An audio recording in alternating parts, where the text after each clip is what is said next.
When you think of Bambi, what's the first thing that comes to mind? A cute little deer, right? But what if I told you it's so much more than that? It's actually this incredible, profound lesson on life, loss, and legacy, all wrapped up in a story we think is just for kids. So today, let's dive into how the story of this one little fawn became a timeless guide for growing up. I mean, just look at this cover. It's pure nostalgia for so many of us, right? But hidden behind that beautiful art is a really powerful narrative. We're going to break down exactly how this story builds its emotional weight, from the absolute highest highs to the most gut-wrenching lows, to create a legacy that's lasted for generations. Okay, so let's start at the beginning. Every great story about growing up starts with a golden age, right? A time of total innocence and safety. For Bambi, this is his birth and those first perfect days in a forest that feels like paradise. The whole story just kicks off with the entire forest absolutely buzzing with excitement. You can just hear it. Have you heard the news? The new prince is born. Bambi's arrival isn't just a simple birth. It's a huge event, and this sets the stage perfectly. It establishes a world of perfect harmony, where he's the celebrated center of it all, totally safe and loved. And here we have it, those first wobbly steps that are just so universal. The whole world is brand new, his legs can barely hold him up, but his mom is right there watching over him. This scene right here is the heart of the story's beginning, a foundation of total safety. That feeling of protection is the bedrock of his innocence. And, well, it's the very thing that's about to be put to the test. Because, let's be real, a world of pure innocence can't last forever. The next step in growing up is always about exploring, making new friends, and learning that, not everything is as safe as it seems. This is where the first shadows start to creep in. So who's his first guide on this new journey? Of course, it's the one and only Thumper. Friendship basically becomes Bambi's classroom.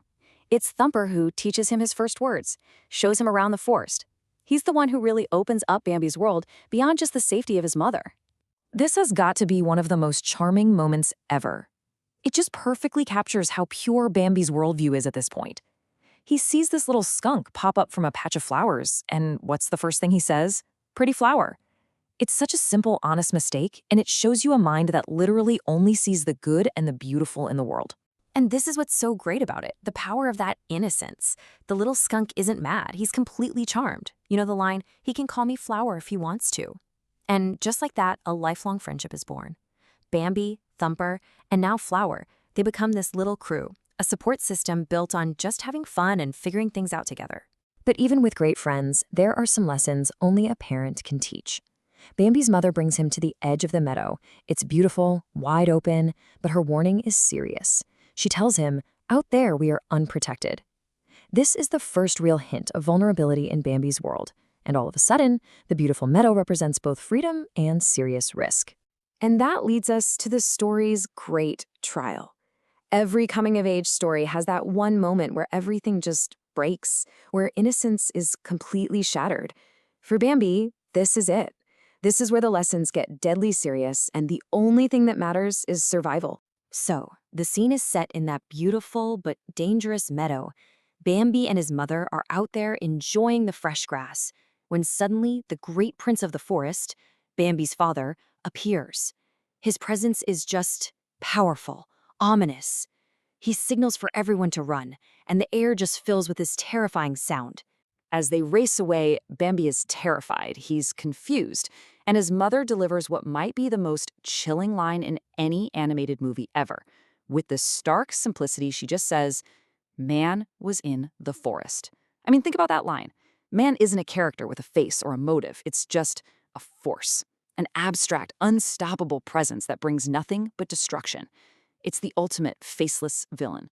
And you can see that violent shift right here. One minute, it's a peaceful field. The next, it's an absolute stampede of terror. This first encounter with man permanently changes how Bambi sees his world. The safe, perfect forest he knew now has this existential threat lurking in it. And right after this trauma, the story plunges into a long, hard winter. The world turns cold and gray. Food is hard to find. But the winter isn't just a season change. It's a powerful metaphor for Bambi's new reality. All the warmth and safety from his childhood, gone, replaced by the stark daily struggle just to survive. But hardship, as we all know, is also what forces us to grow. So in this final act, we see Bambi come out of that trial, not broken, but completely transformed. This is where the story shifts to resilience, to maturity, and ultimately, to the continuation of the circle of life. At last, the snow melts and spring comes back. And will you look at this guy? Bambi is no longer that wobbly little fawn. He's grown up. He has antlers now. His physical growth is the perfect outward sign of his inner change.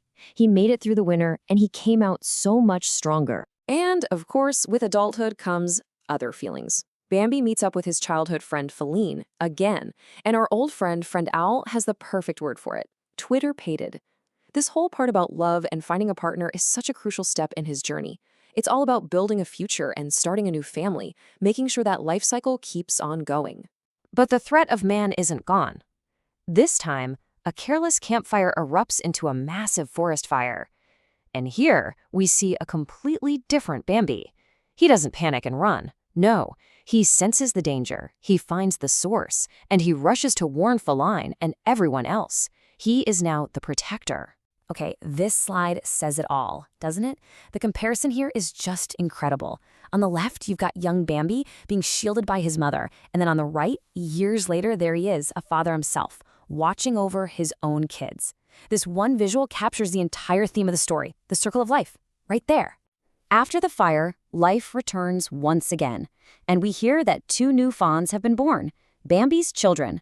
And there he is, standing on that same cliff where his father once stood, Bambi, the new king of the forest. He's completed his journey. He's gone from the protected prince to the powerful protector, and the legacy is safe. So we have to ask ourselves, why does this simple story hit so hard, even today?